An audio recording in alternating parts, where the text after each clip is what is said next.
जालन्यात 325 नशेच्या गोळ्या जप्त करण्यात आल्या। कदीम जालना पोलिसांकडून एक जण ताब्यात घेण्यात आलाय। अल्फा झोलम नावाच्या 325 गोळ्या यामध्ये जप्त करण्यात आल्या। गोळ्या विक्रीमागे मोठं रॅकेट असण्याची सुद्धा शक्यता आहे। जालना शहरात बंदी असलेल्या नशेच्या गोळ्यांची जोरदार विक्री सुरू असल्याची बाब उघडकीला आली आहे। जालना पोलिसांनी 325 नशेच्या गोळ्या जप्त केल्या तर एकाला ताब्यात घेतलाय।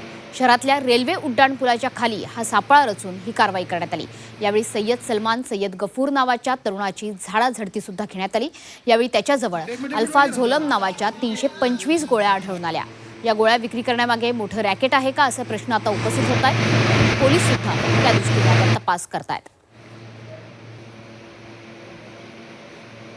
त्याच्याजवळ जवळपास 29 स्ट्रिप 325 गोळ्या ह्या अल्फा झोलम नावाचे ड्रग्स मिळून आलेला आहे आणि ती नशेची गोळी आहे। ही गोळी घेतल्यानंतर माणसाला झोप लागते आणि एकदम सुस्त होतो आणि